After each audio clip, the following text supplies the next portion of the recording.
I was just very curious to see what a piece of hardware like the MXR Classic Distortion pedal would sound like with software like Bias Amp 2. Now, I've been using this pedal for about 3 or 4 months prior to making this video, of course, and again, it's the MXR Classic Distortion pedal. I've been using this with my EVH tube amp, the EL34 50 watt head, and works really nice, especially on the blue channel. But we're not talking about live amps today. We're talking about plugins, virtual amp simulators. Now, before we get started, don't forget to subscribe to my channel and ding the little bell. So the first up, guys, I am going to be playing through Bias Amp 2, and this has actually been one of my favorite amps out of this suite of virtual amps here in Bias Amp 2, and this is kind of why I chose this specific plugin to start with.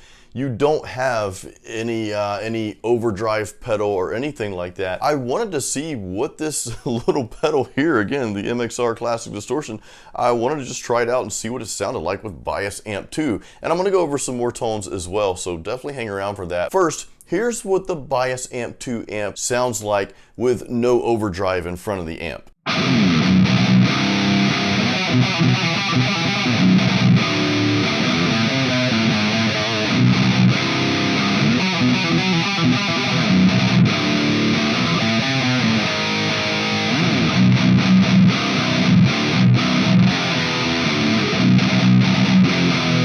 Alright, now let's turn this little pedal on here. Again, the MXR Classic Distortion pedal. Now you can see my settings here. I've got the gain, the distortion rather, all the way down, and I don't turn my output all the way up on this. I go right at about 7-ish there, so that's just kind of how I've been using it, and it seems to work out well for me. Anyway, let's hear what it sounds like with the overdrive in front of the amp.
Now, while I was recording this, I had another crazy idea. It's like, let's see what the MXR Classic Distortion sounds like with a clean virtual amp. So we're gonna pull up Bias again here, and I wanna choose just one of my super clean sounding amps. You can see it on the screen here. And this is what the amp sounds like with no overdrive in front of it.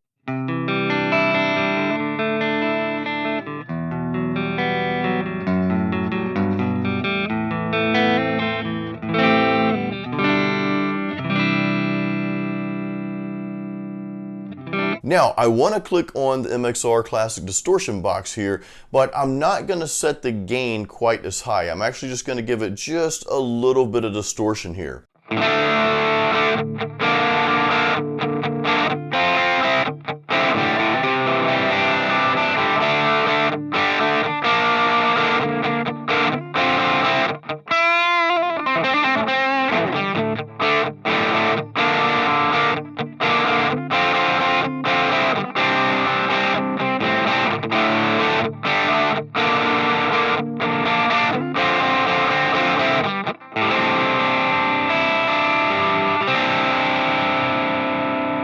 Now let's bump that distortion up a little bit more. Let's take it up to around 7 and see what kind of tone we get.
Now, the reason I did this little test, guys, is because here's the thing. Plugins have come so far. I mean, I remember playing through these things many years ago, still being fascinated by them because, you know, I was getting some pretty cool tones, but, you know, fast forward to now and it's like, wow, man, it's just everything has changed and everything is just so much more pristine.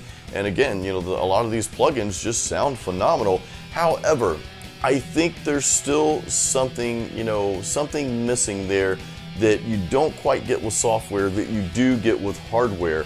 And we can even go into, you know, tube amps versus plugins and that sort of thing. I'll save that for a different video. But I wanted to try another piece of hardware and just something that I've never tried before. And that was, of course, you know, hooking this up to my interface, this little MXR Classic Distortion. Again, I've had this for several months now. I mainly bought it to, well, I bought it for the sole purpose of playing it through my EVH tube amp, which again, it does a phenomenal job with that. But I was like, you know, some of these amp sims, the software, do not come with an overdrive to put in front of the amp. So you either have to use a different virtual overdrive or use a hardware overdrive pedal. So I chose to do that just to see what it sounded like. And I kind of think it's cool to combine the two, to combine hardware and software. For example, if you're recording with a tube amp, let's say you mic up your tube amp, you know, you may not want to use any pedals on that. You may actually want to use effects, software effects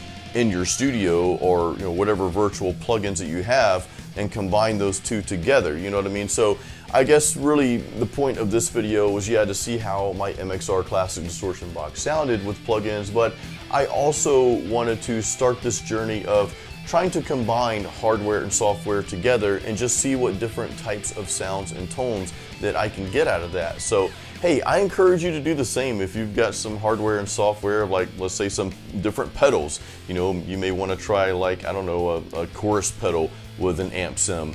Or you may want to record your live amp and then use a delay plugin, you know, after you record that track, something like that. So that would give you a little bit better control over the delay, of course, as opposed to using hardware delay. So I'm kind of going off on a tangent here, but you get the idea. You know, you can just kind of play around with combining different things together and just see what sounds you can come up with. It's just kind of cool experimenting with that.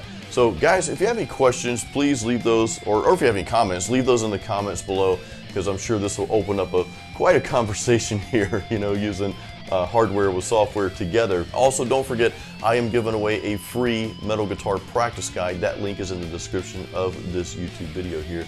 So guys, thank you so much for watching the video, and thank you for supporting my channel here. Until next time, as always, keep it metal.